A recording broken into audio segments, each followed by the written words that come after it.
Baby, tell me if you like it.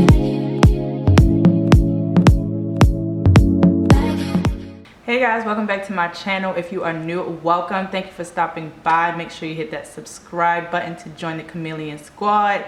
And if you already are part of the Chameleon family, welcome back. So today's video is a topic that just kind of presented itself to me the other day. So a situation happened to me and I immediately thought about this topic in this video. So as you can see from the title, I'm talking about emotional triggers and how to identify them and then how to overcome them. So when you think about a trigger, basically, I'm gonna read you a definition of a trigger, but in my opinion, a trigger is a trauma event that happened in your life that triggers negative emotions.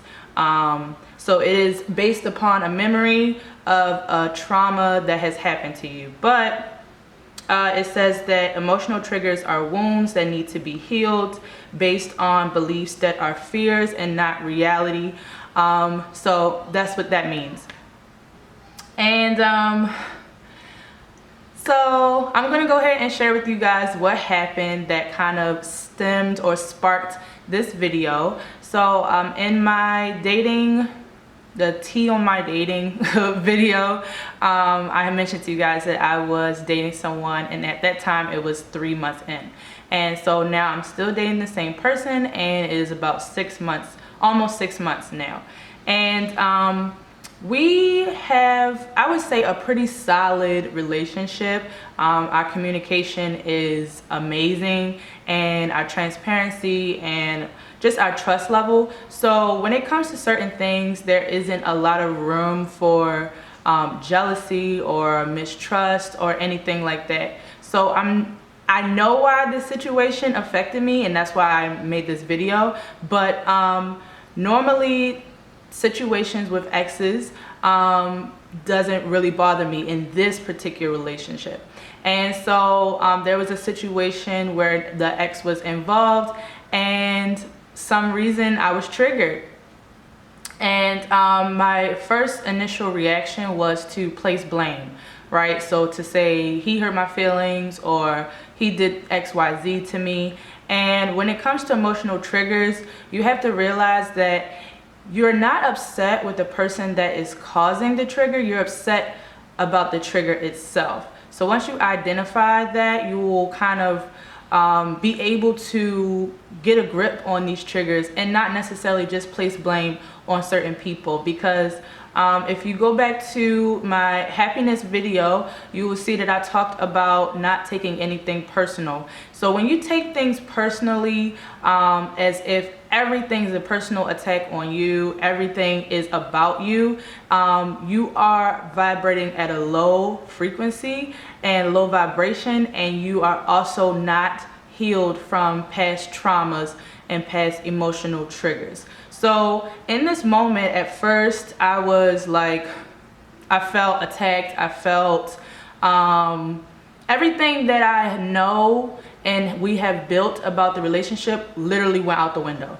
Like, my brain started going left. I started to think about other things, and I took it way out of context. And that was because it was a personal trigger to me. So I'm going to give you one that's kind of simple for you to understand. So let's say you like your hair in a particular hairstyle and you feel great about this hairstyle, and then you get compliments every time you wear this hairstyle. But then one time you go out, someone tells you they don't like it. Automatically now, every time you think about that hairstyle, it's going to bring anxiety, negative emotions. It's going to trigger bad emotions. Not at the simple fact that you used to love it, you got compliments from it, but now you're only going to remember that negative thing. So you're going to either stop wearing it or you're going to be subconscious when you do wear it.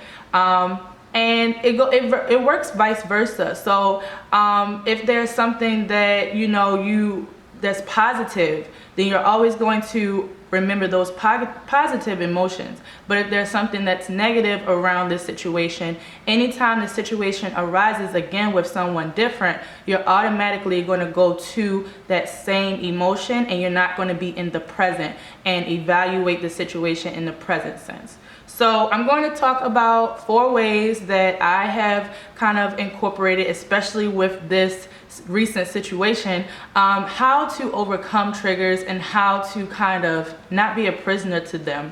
Because I realized in that moment that I was a prisoner to those emotions, and it wasn't because of anything that he did, because I know in the present space where our relationship is, and yet I still let that trigger affect how I felt about that situation because of past biases. So let's go ahead and get into the ways to overcome it. Now that I've kind of gave you a little backstory, I know once I'm explaining it like that, I know you guys have probably starting to think about your own personal triggers and things that kind of trigger you in a way that bring on negative emotions, and you just feel like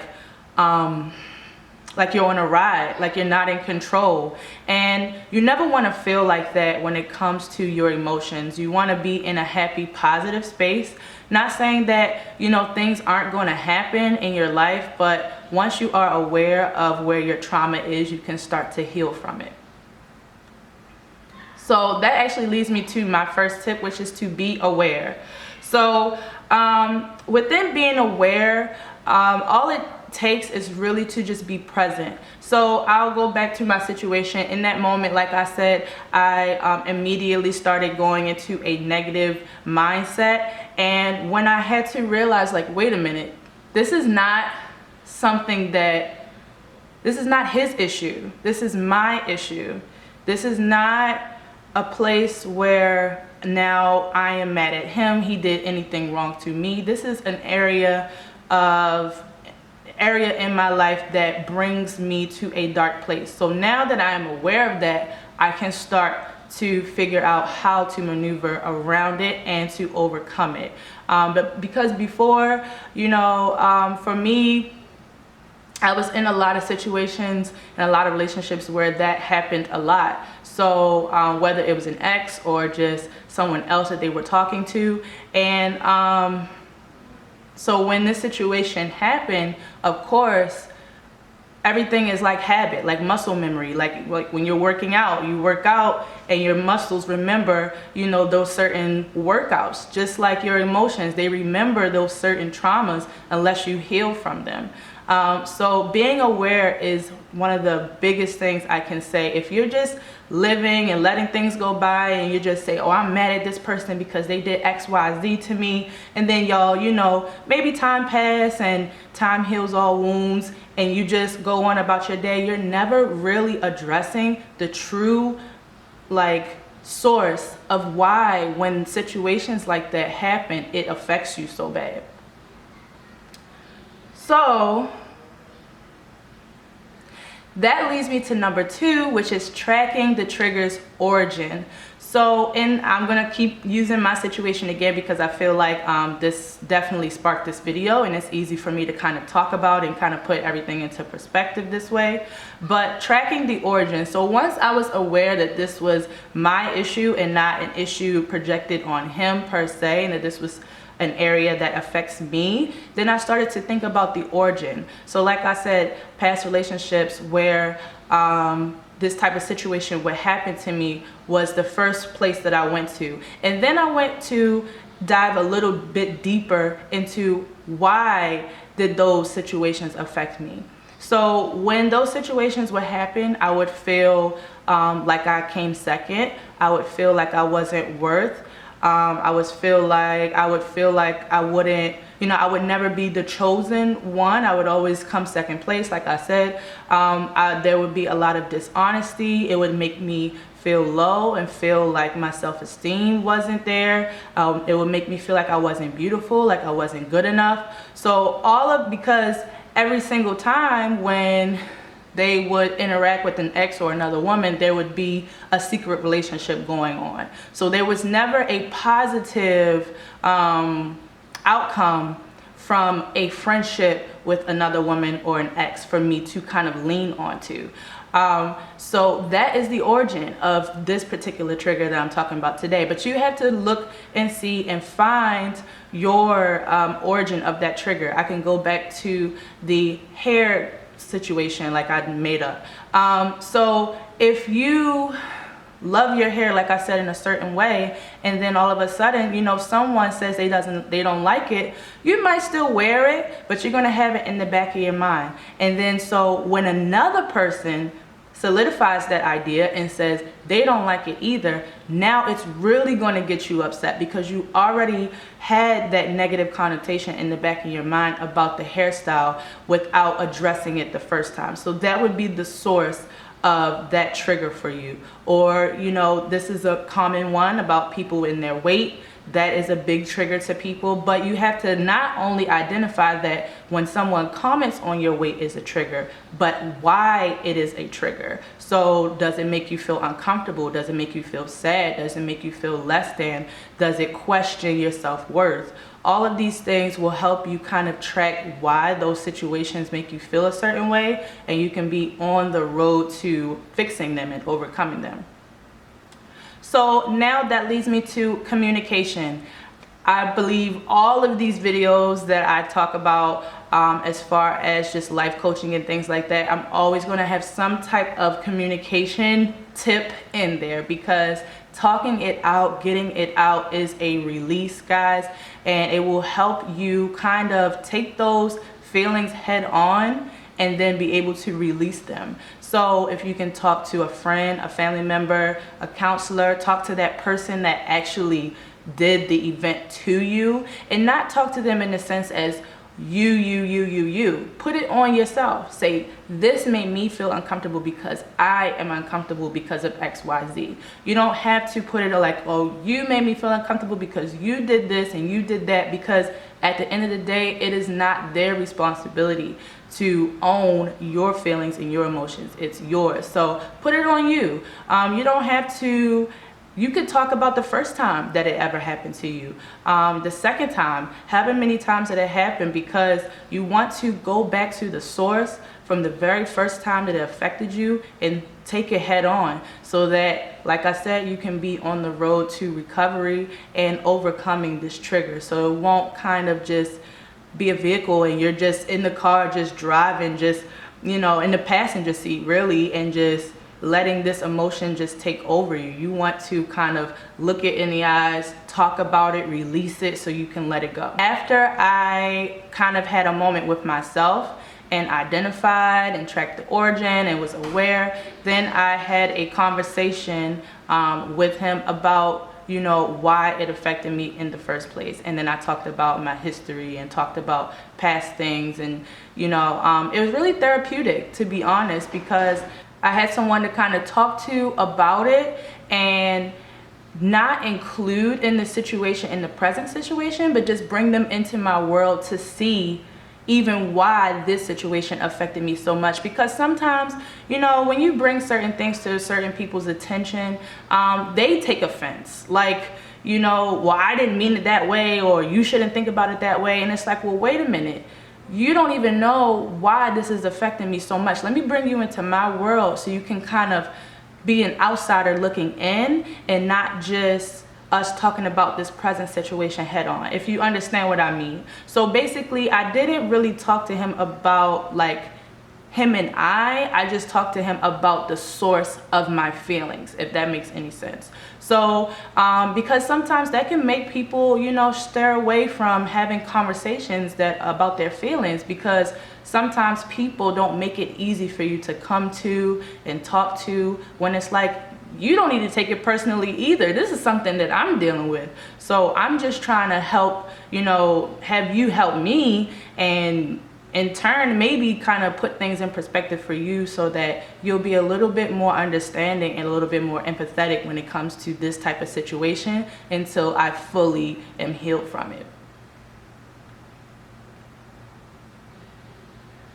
And then the last tip is to reprogram your mind. So like I said in the beginning, triggers are basically just from past trauma that is built on beliefs, your own beliefs, but not reality. So they're fears and it's not real. Not to say that the situation was not real, but I want you guys, like I said, to steer away from the actual situation and focus on the feelings that came with that situation, because that is what the trigger is.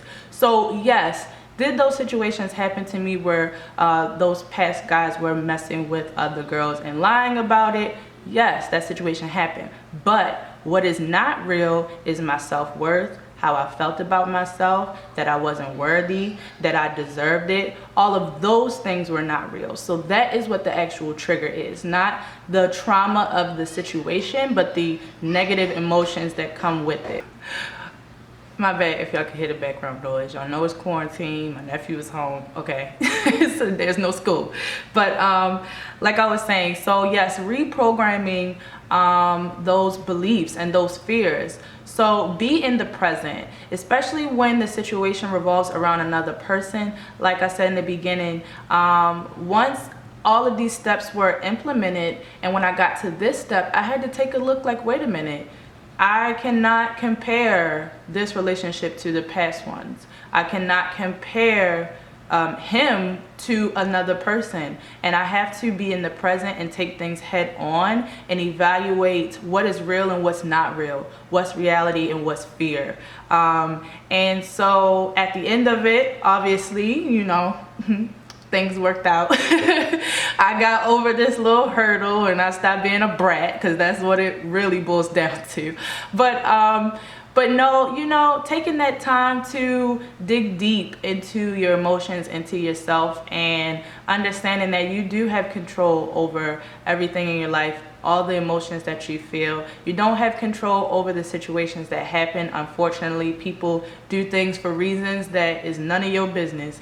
Like I said, you can't take stuff personal, and even if it does hurt you, you still can't take it personal. I know it's hard, I know, but you know, people have their own traumas and their own demons, so it's like a cycle. You know, something happened to them and that makes them act a certain way, and then they treat you a certain way, and now that's affected you, and then so somehow we have to break it. And I've been reading this book, like I told you guys, The Untethered Soul, and I really suggest you guys read this book, because it is like, how can I explain it? It's like, I don't know, just a constant reminder, I guess, to keep me in the mindset of where I am now. So the chapter I'm on now is talking about choosing to be in a happier space no matter what situation is happening, because it's easy to kind of go with the flow and let the situation kind of bring forth negative emotions, but if you make a conscious effort to always stay positive, not take things personal, you will realize that you are less stressed, have less anxiety, less depressed, and slowly but surely you'll be able to kind of heal those wounds that life just puts on us. So I hope this video was helpful. It definitely was for me. That's why I made this video. It was a real life situation that literally just happened like 2 days ago, and I overcame it. And I feel like not only did I overcome that particular situation that happened with him, but I overcame this trigger that I've been carrying for so long. So I definitely wanted to share it with you guys right here while it was fresh on my mind. So if you have any questions, comments, leave them down below. And if this video was helpful, make sure you give it a thumbs up, and I will see you guys in my next video. Peace.